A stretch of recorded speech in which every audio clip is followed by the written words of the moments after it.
Good morning, everyone. I'm Amy Friesen, and this is Artful Aging with Amy. Grandparents' Day is coming up, so what better time to talk about grandparents and all the great ways that they add value and love to all of our lives.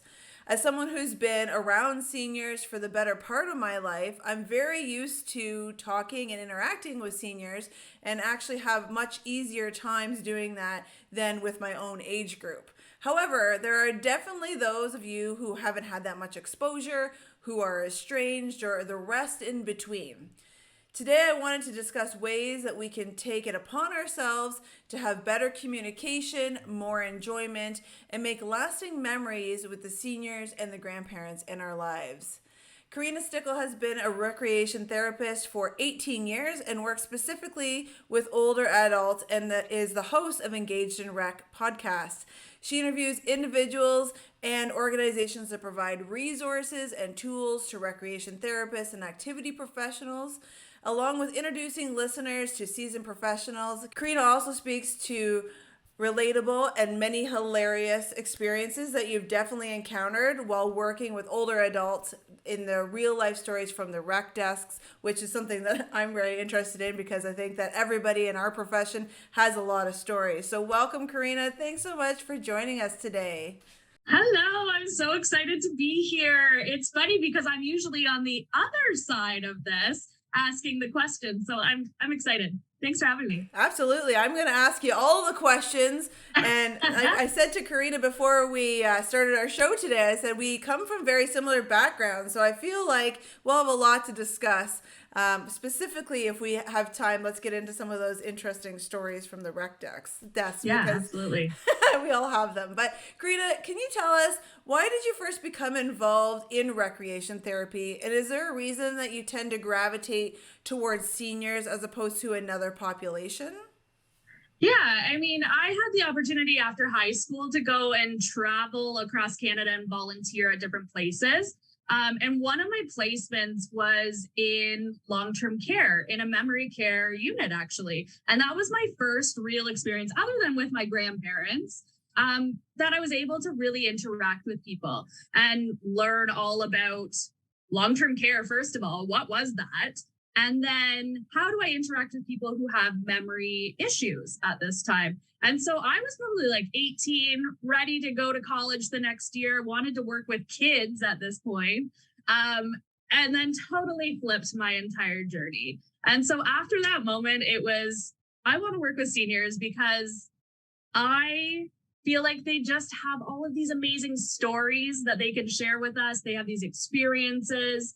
And yeah, I just have gone towards that avenue ever since then. I took 1 year off and went and worked with teenagers after in Vancouver. Love Vancouver.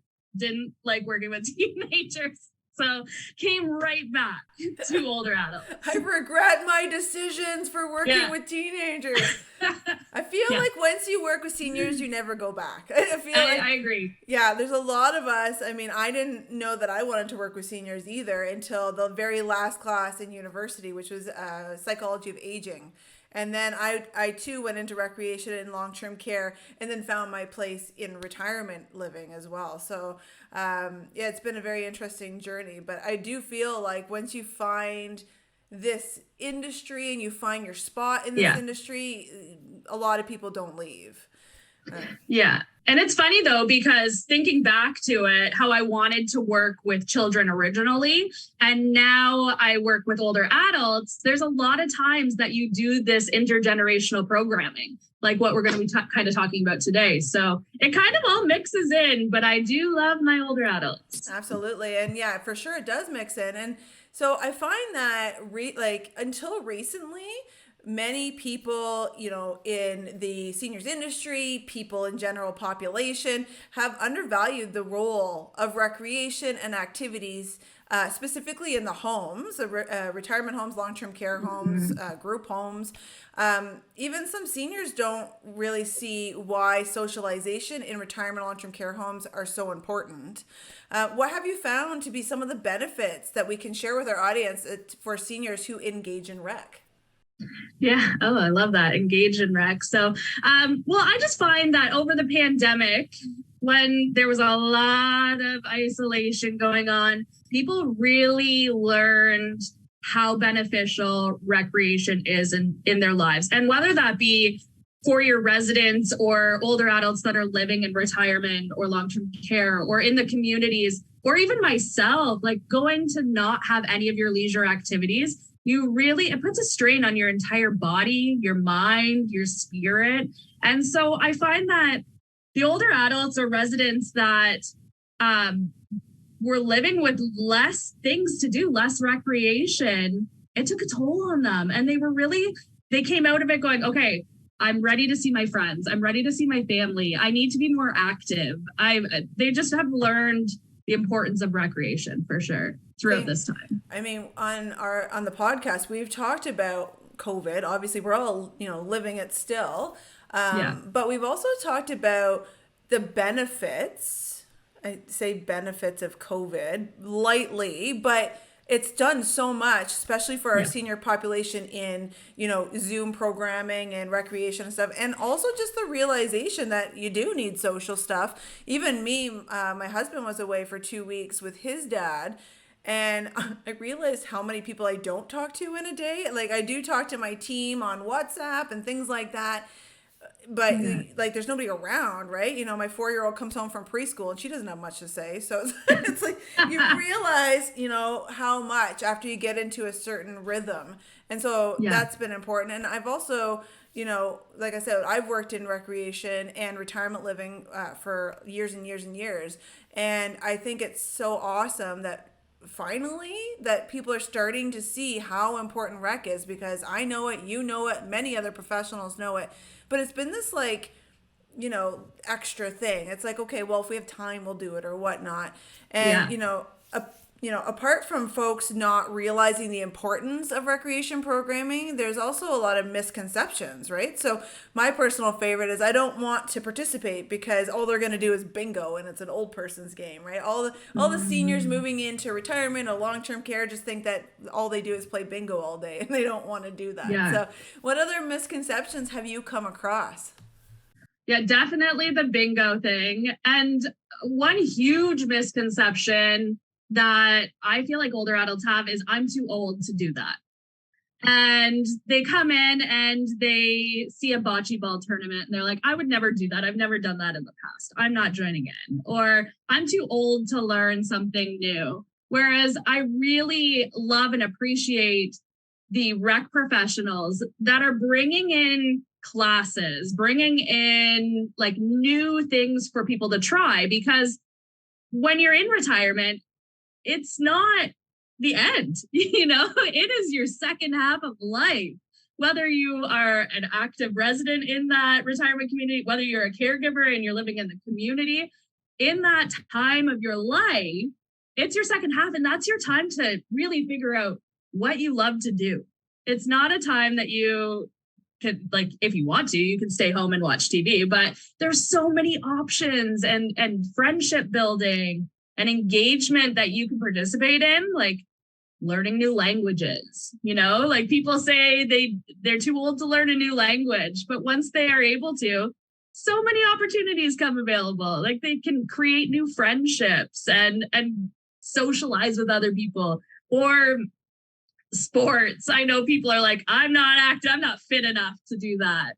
And they're like, just try it. Just try it. You can be a beginner. And there's so many different opportunities out there.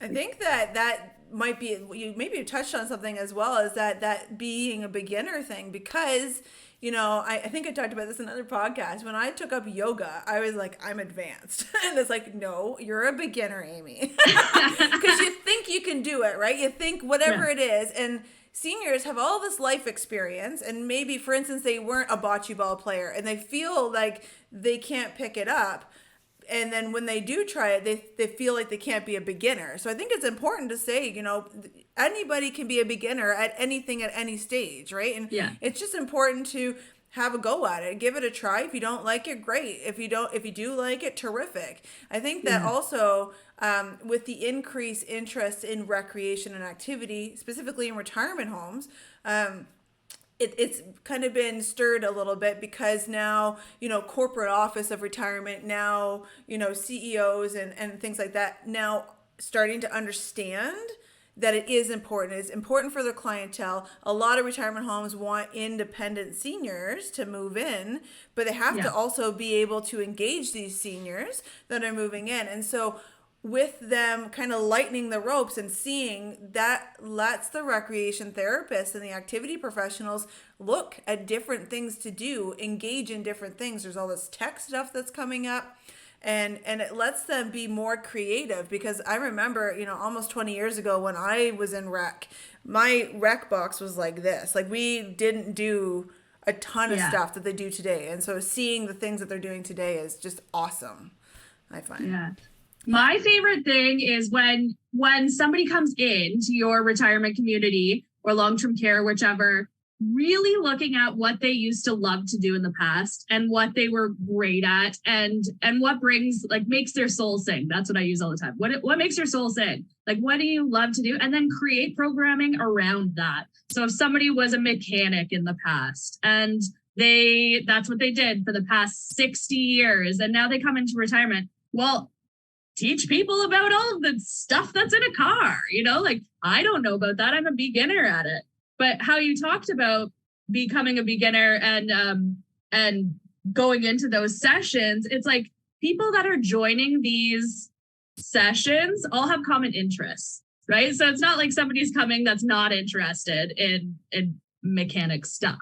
Right. So it's generally a very supportive environment that people are walking into recreation, that it's okay to be a beginner because we have these other people that are sharing their interests and their passions too.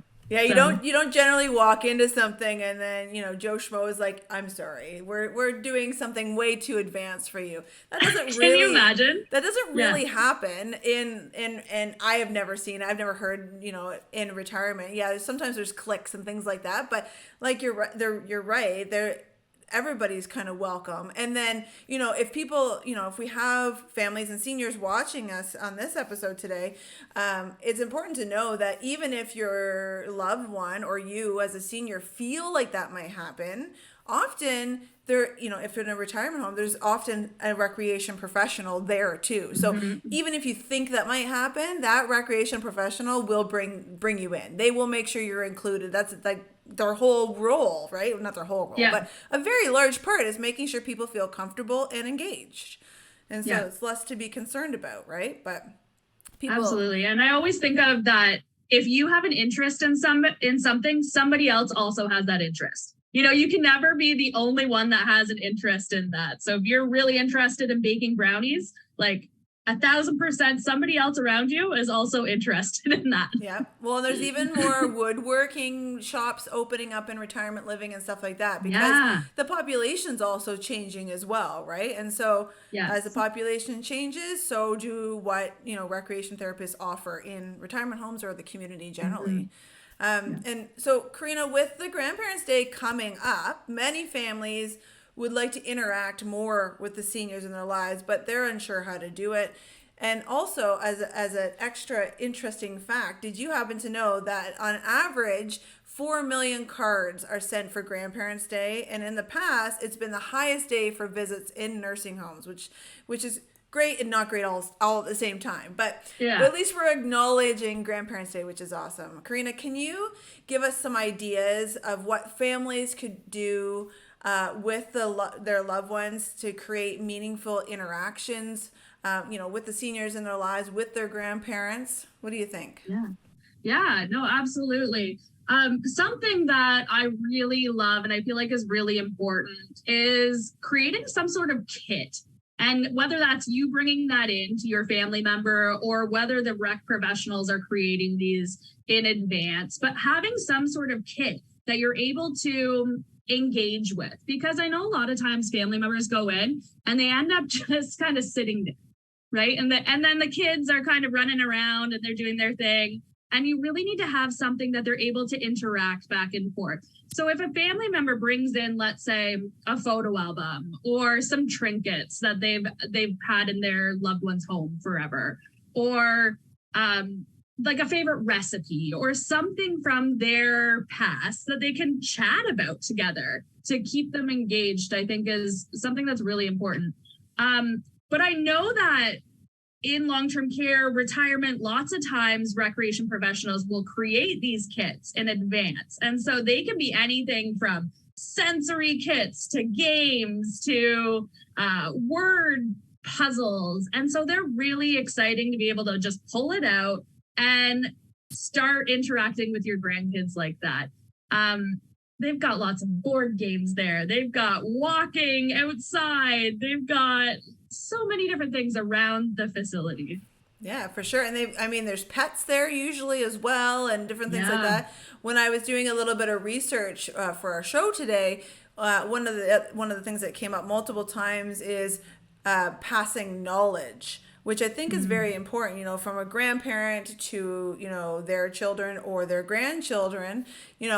Baking with them, doing something, and passing that knowledge.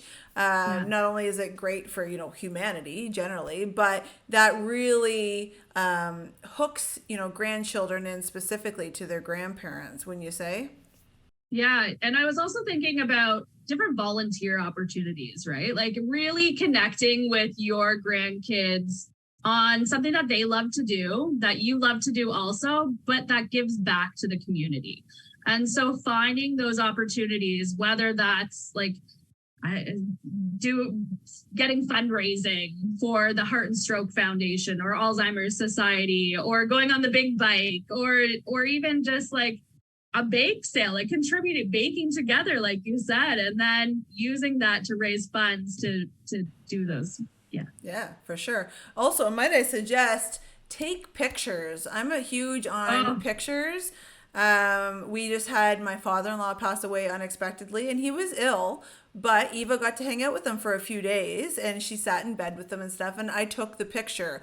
He was ill, and of course he's like, all right, take my picture. And people aren't yeah. generally, let's take my picture when I'm ill or take my picture generally speaking.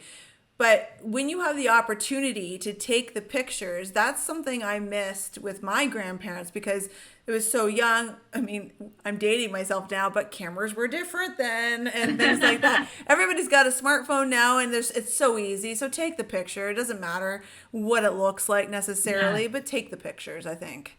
Yeah, absolutely. There is this really cool resource that I just spoke with recently, actually, that is around photos. And so they're called Famileo, and they actually are an app. And so grandkids, family members can provide photos into this app.